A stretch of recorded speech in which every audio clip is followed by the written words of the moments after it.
Seorang wanita muda asal Amerika tiba-tiba pingsan di tengah kolam renang hotel. Awalnya dia berenang sendirian, mungkin karena kelelahan atau sakit. Beruntung, seorang TKI yang bekerja di hotel itu melihatnya tepat waktu dan segera memberikan pertolongan. Namun, saat sadar, wanita itu malah marah dan menuduh sang TKI telah melakukan sesuatu yang tidak pantas padanya. Kesalahpahaman itu membuat wanita tersebut melayangkan protes keras. Akibat tuduhan itu, TKI itu kehilangan pekerjaannya, bahkan sempat merasakan dinginnya jeruji besi. Tapi kebenaran akhirnya terungkap.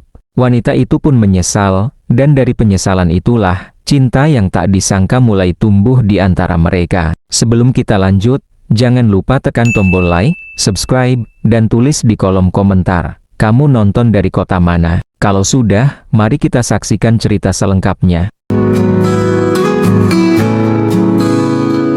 Welcome to Montesa Channel.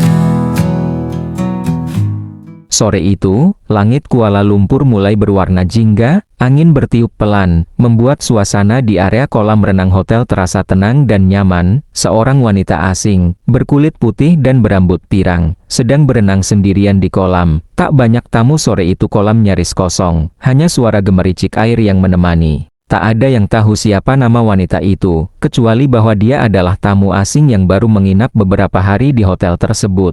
Seorang petugas cleaning service asal Indonesia, Syaiful, 27 tahun, sedang membersihkan meja dan kursi di sudut dekat kolam. Ia sudah terbiasa bekerja diam-diam, tak mencolok, dan tak banyak bicara. Annabella, wanita muda asal Amerika itu, berenang bolak-balik dengan gerakan pelan. Tapi tiba-tiba, kepalanya terasa berat, dunia seperti berputar. Nafasnya menjadi pendek, dan kakinya mulai mati rasa. Ia berusaha mengangkat tangannya, mencoba memanggil bantuan. "Help!" Suaranya lemah, nyaris tak terdengar. Tubuhnya tenggelam perlahan. Tak ada yang tahu, kecuali satu orang. Syaiful, yang saat itu sedang mengelap meja, menoleh cepat karena merasa ada gerakan aneh dari tengah kolam. Matanya menangkap sosok wanita yang tak lagi bergerak. Tubuhnya perlahan tenggelam ke dalam air. "Astaga!" desis Syaiful. Tanpa berpikir panjang, ia langsung berlari dan melompat ke dalam kolam. Dengan cepat ia berenang menuju wanita itu, lalu menarik tubuhnya ke permukaan. Nafasnya terengah-engah saat mengangkat wanita itu ke tepi kolam. Tubuh wanita itu basah kuyup dan tak sadarkan diri. Syaiful panik, tapi tetap berusaha tenang. Ia menepuk-nepuk pipi wanita itu. "Halo, kamu dengar saya? Bangun!" Tidak ada respons. Ia segera mengecek pernapasan, kosong. Dengan segera, Syaiful mulai melakukan pertolongan pertama, memberikan napas buatan dan menekan dadanya perlahan tapi konsisten. 1, 2, 3, detik demi detik berjalan. Lalu, tiba-tiba wanita itu batuk keras. Ia tersentak, air keluar dari mulutnya, matanya terbuka perlahan, kebingungan dan lemas. Namun, begitu melihat seorang pria asing, Syaiful berada sangat dekat dengannya, ekspresi wajahnya berubah drastis. "Apa yang kamu lakukan?" teriak wanita itu panik sambil mencoba menjauh. Syaiful kaget dan berusaha menjelaskan, Saya cuma..." Tapi belum sempat ia menyelesaikan kalimatnya, wanita itu sudah bangkit sambil berteriak keras. "Tolong, ada pria ini. Dia sentuh saya. Dia ganggu saya." Syaiful membeku, bingung, tak bisa berkata apa-apa. Beberapa staf hotel yang mendengar teriakan itu langsung berlari ke arah kolam. Mereka melihat Syaiful basah kuyup, berdiri gugup di dekat wanita asing yang tampak ketakutan dan marah. "Dia menyerang saya. Saya tadi pingsan, dan saat sadar, dia sudah di atas saya," seru wanita itu dengan suara keras dan terbata-bata. Syaiful mencoba membuka mulut, namun tak ada suara yang keluar. Ia masih terdiam, antara bingung dan takut. Semua orang menatapnya seolah ia benar-benar bersalah. Satu keputusan salah saja, bisa mengubah hidupnya selamanya. Keributan di tepi kolam renang langsung menarik perhatian. Beberapa staf hotel, termasuk supervisor shift sore itu, datang tergesa-gesa. Mereka melihat tamu asing yang masih setengah basah dan ketakutan, serta Syaiful juga basah kuyup berdiri beberapa langkah darinya dengan ekspresi penuh kebingungan. Wanita itu menunjuk ke arah Syaiful dengan suara tinggi. Saya tidak tahu siapa dia, tapi dia menyentuh saya tanpa izin. Saya sadar-sadar, dia sudah di atas saya." Suasana menjadi kacau. Supervisor, seorang pria Malaysia bernama Encik Farid, langsung mendekati. "Mam, tenangkan diri, apa benar pekerja ini yang melakukan itu?" tanya Encik Farid. "Saya berenang sendirian, lalu pingsan. Saat saya sadar, dia ada di atas saya, menyentuh saya. Itu tidak pantas, saya merasa dilecehkan." Syaiful mengangkat tangannya, mencoba menjelaskan, "Maaf, saya cuma lihat dia tenggelam, dan saya..." "Cukup, Syaiful," potong Encik Farid, wajahnya tegang. "Mam, kami mohon maaf atas kejadian ini. Kami akan segera menangani staf ini. Kami akan laporkan ke manajemen," ujar Encik Farid kepada Annabella dengan sopan. Beberapa petugas keamanan hotel datang, dan salah satu dari mereka mendekati Syaiful. "Kamu ikut kami dulu, ya," ucapnya datar. Syaiful tidak melawan, ia hanya mengangguk pelan dan menunduk. Matanya sedikit berkaca-kaca, tapi ia tetap berusaha tenang. Ia sadar, di mata semua orang saat itu dirinya adalah pria asing tak berpendidikan, buruh migran biasa yang telah melewati batas terhadap seorang tamu asing. Di ruang staf, Syaiful duduk diam, bajunya masih basah. Di hadapannya duduk dua petugas hotel dan seorang manajer senior. "Syaiful, kamu tahu ini pelanggaran berat, kan?" tanya manajer. "Saya tahu, Pak. Tapi saya tidak berniat buruk, dia pingsan di kolam. Saya lihat sendiri, saya hanya mau tolong." "Kenapa kamu tidak langsung panggil petugas atau resepsionis?" "Saya takut dia tenggelam." Saya refleks, langsung turun. Dia sudah tak bernapas saat saya angkat dari air. Manajer menatapnya lama. "Kamu paham, ini bukan cuma soal prosedur, ini soal nama baik hotel, dan yang kamu sentuh, bukan hanya tamu, tapi tamu wanita dari luar negeri." Syaiful menunduk lebih dalam, lidahnya terasa keluh. Ia ingin berteriak bahwa ia tidak bersalah, tapi suara hatinya sudah terlanjur lelah. "Untuk saat ini, kami skors, dan karena tamu itu mempertimbangkan menempuh jalur hukum, kami akan serahkan pada pihak berwenang bila dibutuhkan." Keesokan harinya, polisi datang ke hotel. Syaiful dibawa ke kantor polisi untuk dimintai keterangan. Ia duduk di ruangan kecil dengan tangan gemetar, menceritakan semua yang ia tahu, dari awal hingga akhir. Tapi karena tak ada saksi lain saat kejadian, keterangan Annabella menjadi satu-satunya dasar penyelidikan. Annabella tetap pada keterangannya, bahwa ia merasa dilecehkan saat tidak sadar. Padahal, jika saja wanita itu tahu, kalau bukan karena tangan Syaiful yang terulur, mungkin ia takkan membuka matanya lagi hari itu. Hari-hari berikutnya menjadi berat bagi Syaiful. Ia ditahan sementara waktu sambil menunggu proses. Ia tak bisa menghubungi keluarganya di kampung. Ia hanya bisa menatap langit-langit tahanan sempit, mencoba menenangkan dirinya sendiri dengan doa-doa yang tak pernah putus. Yang paling menyakitkan baginya bukanlah dinginnya lantai atau sempitnya sel, tapi kenyataan bahwa niat baiknya justru mengarahkannya ke jurang tuduhan yang mematikan reputasinya sebagai manusia. Dan di luar sana, Annabella tetap tinggal di hotel, masih percaya bahwa dirinya telah menjadi korban, tanpa pernah tahu bahwa dia baru saja hampir kehilangan nyawanya. Dan pria yang sekarang dikurung dalam jeruji besi, adalah orang yang menyelamatkannya. Syaiful duduk diam di sudut ruang tahanan kecil. Dindingnya kusam, udaranya lembab. Di matanya, waktu seolah membeku, tak ada siang, tak ada malam. Ia hanya menatap kosong, mengulang-ulang kejadian hari itu di pikirannya. "Apa salahku menolong orang?" gumamnya lirih. Di luar, nama baiknya sudah hancur. Hotel tempat ia bekerja resmi mengeluarkan surat pemecatan, tanpa proses panjang, tanpa pembelaan, sebuah surat singkat, dengan alasan pelanggaran berat terhadap tamu hotel. Semua terjadi begitu cepat. Hari itu ia menyapu lantai, esoknya ia jadi tersangka. Kawan-kawannya sesama TKI hanya bisa berbisik-bisik. Beberapa percaya Syaiful tidak bersalah, tapi tak banyak yang berani membela terang-terangan. Di negeri orang, suara buruh migran kadang lebih pelan dari suara AC rusak di lorong hotel. Sementara itu, Annabella duduk di kamar hotelnya, memandangi laporan polisi yang sudah ia tanda tangani. Hatinya masih dipenuhi kemarahan tapi juga kebingungan. Apa benar dia berniat buruk?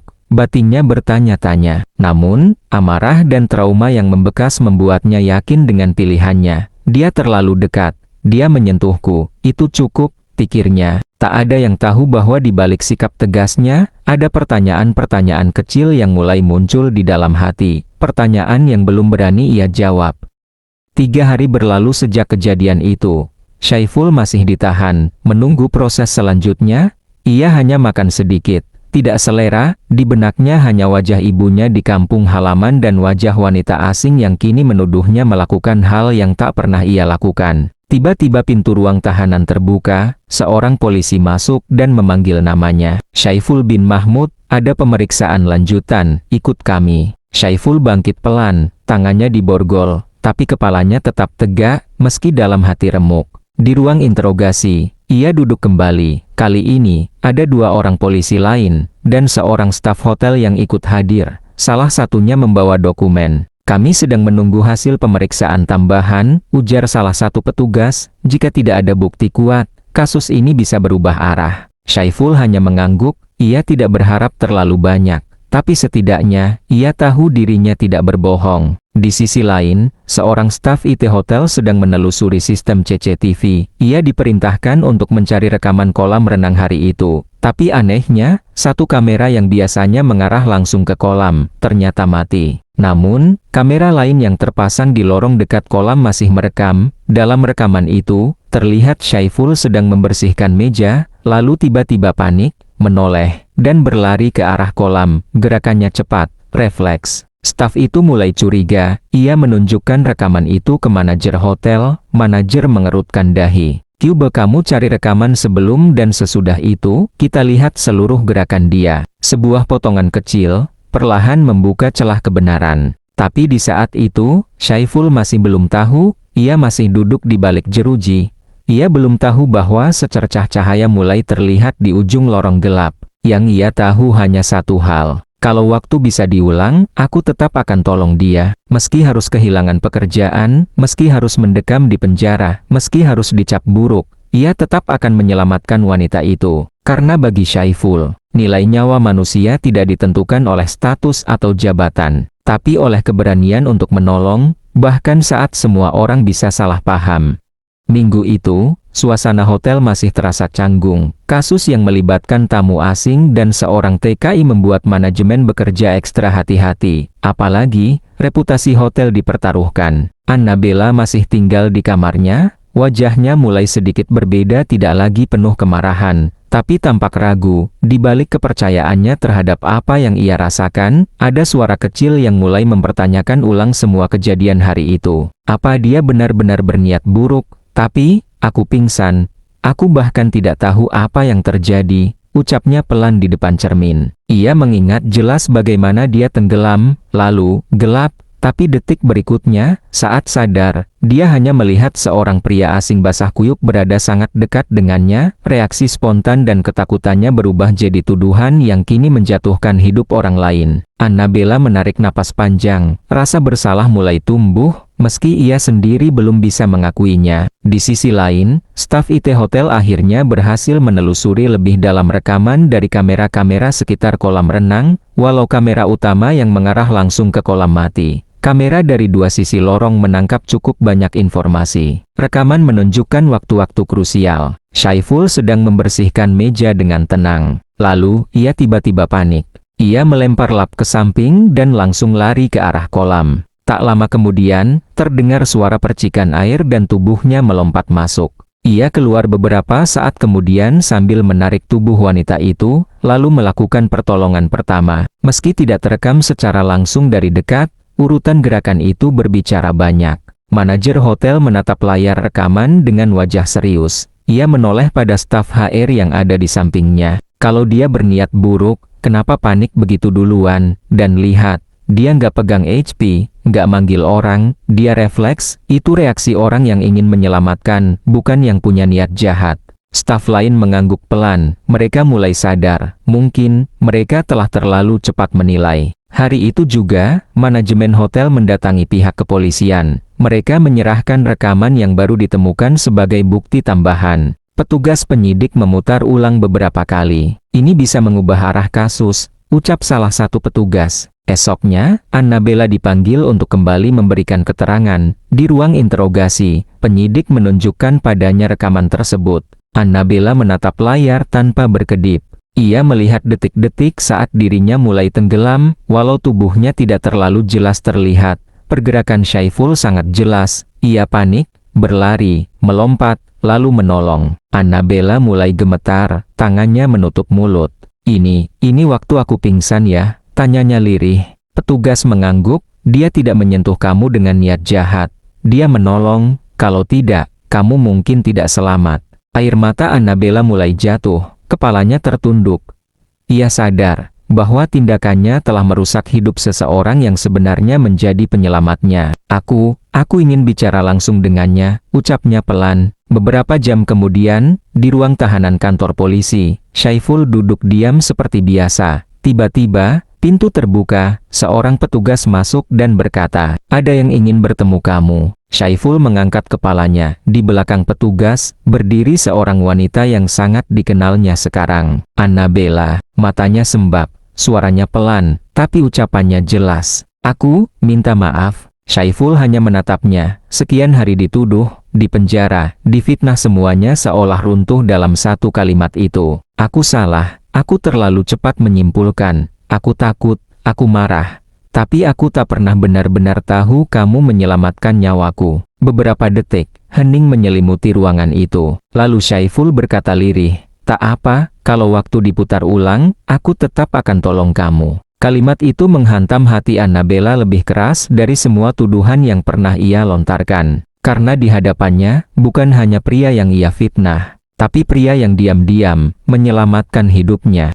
Pagi itu, udara Kuala Lumpur terasa lebih tenang. Di ruang kantor polisi yang sunyi, Syaiful duduk berhadapan dengan Annabella. Tak ada jeruji di antara mereka saat itu, hanya tatapan mata yang jujur dan perasaan yang belum sepenuhnya bisa diungkapkan dengan kata. Annabella menunduk, jemarinya saling menggenggam, seolah menahan guncangan batin yang belum berhenti sejak malam sebelumnya. "Aku sudah pikirkan semuanya," katanya pelan. "Aku terlalu cepat menyimpulkan, dan terlalu percaya pada ketakutanku sendiri." Syaiful tak berkata apa-apa, ia hanya mendengarkan, tapi di wajahnya tidak ada sedikit pun kemarahan, hanya kelelahan dan ketulusan. "Aku bukan cuma membuatmu kehilangan pekerjaan, aku membuatmu dituduh macam-macam, dipermalukan, bahkan mungkin dibenci oleh orang-orang di sekitarmu." Annabella menatap mata Syaiful, kali ini tanpa ketakutan. "Padahal, kamu yang menyelamatkan hidupku, aku hidup karena kamu." Syaiful akhirnya bicara. Suaranya tenang, dalam, dan penuh luka yang perlahan mulai sembuh. "Aku cuma lakukan apa yang harus aku lakukan. Bukan karena kamu bule, bukan karena kamu cantik,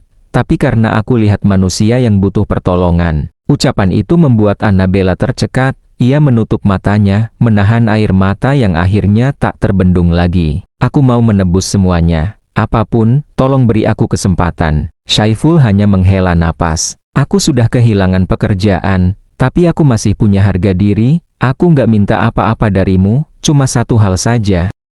Annabella menatapnya. "Jangan benci aku lagi," tanya Syaiful, setengah tersenyum. Annabella menggeleng sambil terisak. "Benci? Tidak, justru sebaliknya." Ruangan itu hening sejenak, tapi bukan hening yang canggung. Ada kehangatan yang tumbuh perlahan. Dari dua hati yang awalnya saling asing bahkan saling curiga, tapi kini mulai membuka pintu pengertian. Beberapa hari setelah itu, Syaiful resmi dibebaskan, tuduhan dicabut. Hotel akhirnya mengakui kesalahan dalam menangani kasus tersebut.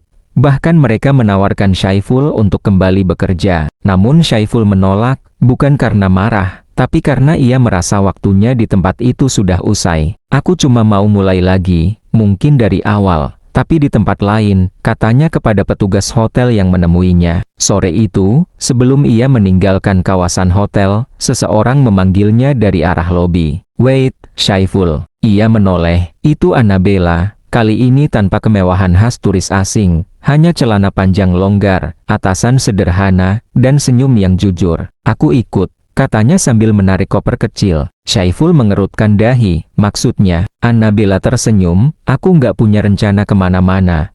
Tapi, aku tahu satu hal. Aku ingin kenal kamu lebih jauh, sebagai manusia, sebagai Syaiful, bukan sebagai pekerja hotel atau tersangka." Syaiful terdiam, lalu menunduk, tersenyum kecil. "Kalau begitu, kita mulai dari teh tarik dulu, di warung depan." Annabella tertawa. "Sounds perfect." Sore itu, dua manusia duduk berdampingan di sebuah kedai kecil di pinggir jalan Kuala Lumpur. Tak ada glamor, tak ada status sosial, hanya percakapan sederhana antara dua hati yang sama-sama pernah terluka, dan kini mulai saling mengobati. Karena kadang, cinta tidak muncul dari pujian, tapi dari permintaan maaf yang tulus dan keberanian untuk memaafkan.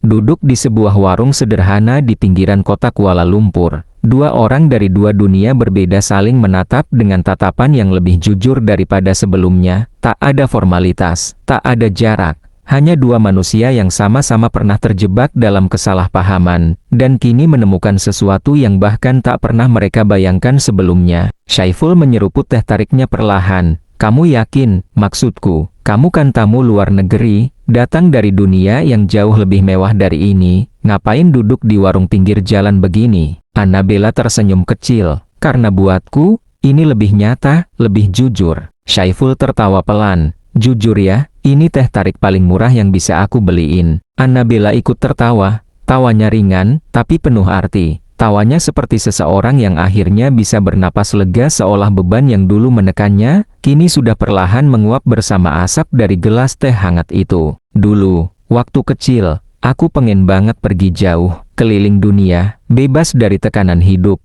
kata Annabella pelan. Tapi aku nggak tahu, kalau yang benar-benar aku butuhkan bukan tempat baru, tapi perasaan dimengerti. Syaiful menatapnya, dan kamu nemuin itu, dari orang yang kamu tuduh. Annabella menunduk, malu, lalu tersenyum. Ironis ya? Tapi kadang, orang paling tulus justru datang dari tempat yang kita pandang sebelah mata. Syaiful diam sejenak, lalu berkata, aku nggak tahu hidupku akan kemana setelah ini. Tapi kalau kamu masih mau duduk di sini lain kali, atau makan nasi lemak bareng besok pagi, aku nggak keberatan. Annabella tersenyum lembut, kalau besok kamu masih di sini, aku yang bayarin. Hari-hari setelah itu berjalan pelan, tapi hangat. Annabella memperpanjang masa tinggalnya di Malaysia, bukan lagi sebagai turis, tapi sebagai seseorang yang sedang belajar mengenal kehidupan dari sisi yang berbeda, lebih sederhana, lebih jujur. Syaiful pun mulai bekerja kembali, bukan di hotel, tapi di sebuah kafe kecil milik teman sesama TKI. Ia mulai dari bawah lagi, tapi kali ini dengan semangat baru, karena kini, ia tahu, ada seseorang yang percaya padanya, yang benar-benar melihat dirinya, bukan hanya seragam kerjanya. Setiap sore, Annabella datang, duduk di kursi pojok kafe, menunggu Syaiful selesai shift. Kadang mereka ngobrol, kadang hanya duduk diam. Tapi di antara keheningan itu, ada rasa yang perlahan tumbuh, bukan karena drama, bukan karena kejadian besar, tapi karena saling mengerti. Cinta mereka tidak datang seperti petir menyambar, ia tumbuh perlahan. Dari rasa bersalah, jadi rasa ingin tahu, lalu berubah menjadi rasa nyaman, dan akhirnya, rasa ingin bersama. Beberapa bulan kemudian, saat matahari tenggelam di balik gedung-gedung Kuala Lumpur, Syaiful dan Annabella duduk di tepi danau kota. Di antara mereka, ada secangkir kopi, dan diam yang tidak canggung. Kalau kamu balik ke Amerika nanti, tanya Syaiful hati-hati, apa kamu masih ingat cleaning service yang pernah kamu tuduh dulu? Annabella menatapnya sambil tersenyum manis. Mungkin aku lupa pekerjaannya, tapi aku nggak akan pernah lupa siapa yang selamatkan hidupku, dan hatiku. Syaiful menunduk, tertawa kecil. Wah, gombal juga ya bule satu ini. Annabella menatap langit. Ternyata, kadang cinta tidak datang dari tempat paling romantis, tapi dari satu pertolongan yang nyaris salah dimengerti. Dan malam itu, bintang-bintang di langit Malaysia seolah menjadi saksi bahwa dua orang dari dunia yang jauh berbeda bisa saling menyembuhkan luka dan menulis kisah yang bahkan tak bisa direncanakan oleh takdir.